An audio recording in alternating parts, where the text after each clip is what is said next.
Okay, so when teaching a foreign language, so for you it would be teaching English, students it is good for students to create output in that language. So to try to get the students to naturally speak that language in the classroom.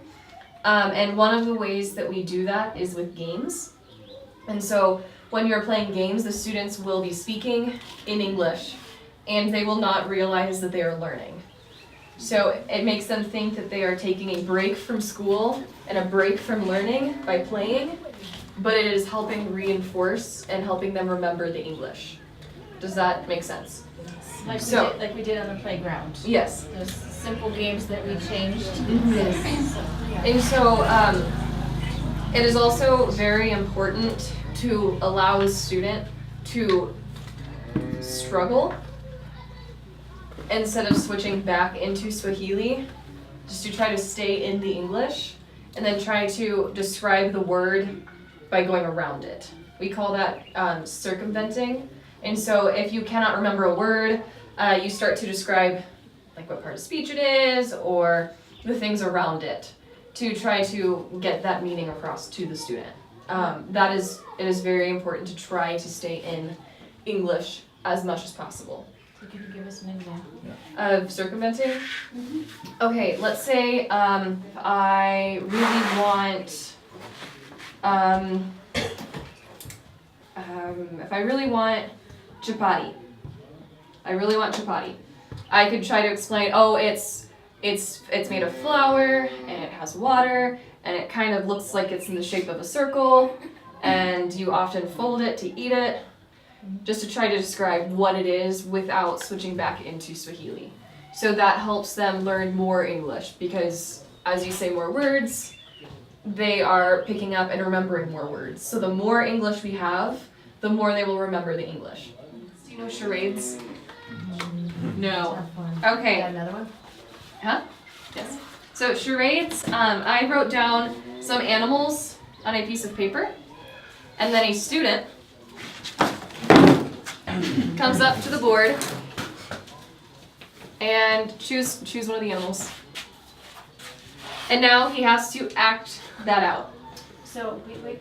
So the list of animals would complement the lesson that you are doing. Yes.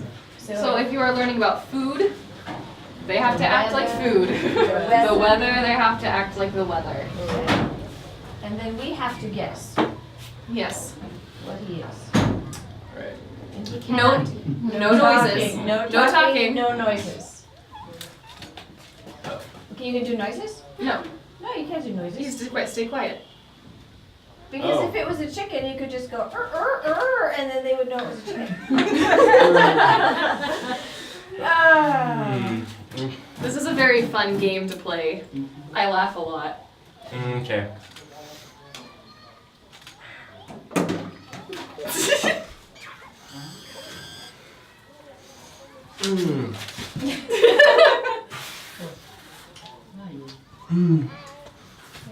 Guess.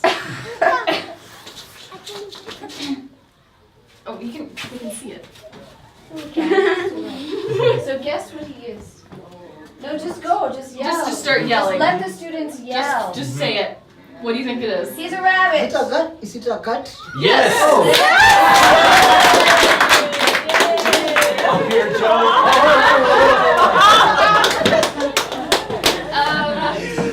I like the water knocking over. Brooke, you're the next student. Yes. Get up here. Just Yes. wanted to drink milk, but it was like, yeah. So this is a way to make the students call out meaning. So, Can I go? Yes, go.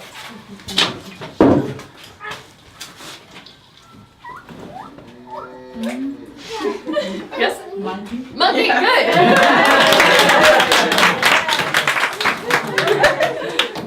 So that is a game that we play oftentimes. I have two teams, and you're competing against the other team. So whoever guesses the correct answer gets that point for that team. Okay. So it makes it a competition. So again, the students don't realize that they're learning. Yeah. And it gets them, Huh? I'm just gonna keep adding, Yeah. that's okay. Yes. It gets them up and out of their seats in front of the classroom, makes them move. The more they move, the happier they are. And hopefully we've got the rooms a little easier to move in. Yeah, so. Another game similar to charades is if it's very hard to act out, you can also just draw pictures. So have the student come to the board and draw a picture. So if I was doing weather, Well, tell me draw. huh? Oh, Draw one. that works. Ben, come draw one. Make Connor- One more time. Actually, Connor, you're gonna draw What am I drawing? one of these things. So the student has to draw. Okay. The student has to draw. Pick a card. The student has to draw, and then. Okay. And do I start? Start drawing. And you have to guess. Yeah. The Yes. students would have to guess what the drawing is. Oh. Oh.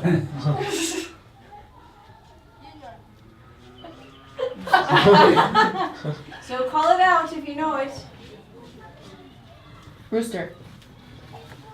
Close. Hen? Keep guessing. Yes. Hen? A little bit more broad. Maybe just along the See, you can't talk. yeah. Yeah.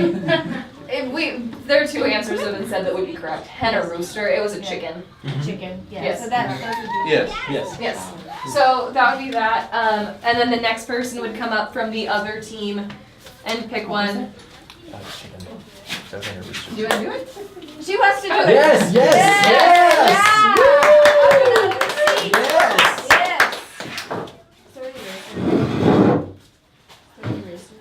Yes. I need the alphabet on there. Oh, you do? Okay. Yeah. Just erase the chicken maybe.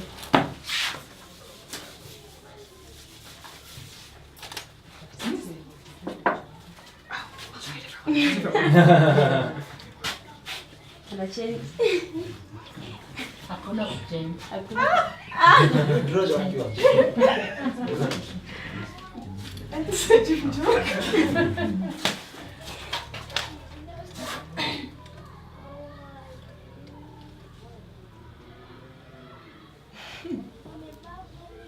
It's a carrot.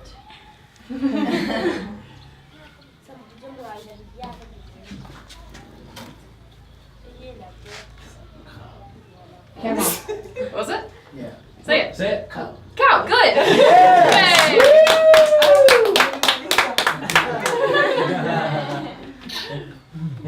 Woo! Okay. So that is how you play that game. We have, I'm calling this one stick swat because in the United States we have a fly swat. We swat flies with this, but we can use a pencil or a stick. And the teacher would say an object or an item. This is why I have the alphabet up here. So I would say A, and then the two students on two different teams. Yes. Here's your stick. Here's your stick. I would then call a word or a letter of the alphabet, and the student must find it and touch it with the stick. So, ready? Yes. N. It's a race. On the board. On the board. Oh, Yes. Point. Good. So we have 1 point. Ben. Job. We move very quickly. Ready? C. Good. 2 versus 0. Brooke.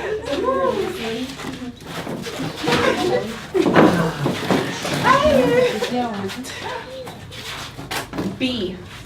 Oh, one more. You guys tied. F. Good. Yeah? Yeah. Okay, so that is how you play that game. You try to move very quickly to get as many letters on the board. And if you do not want to split into 2 teams, you can have a piece of paper per partner and then play the same game but on a piece of paper.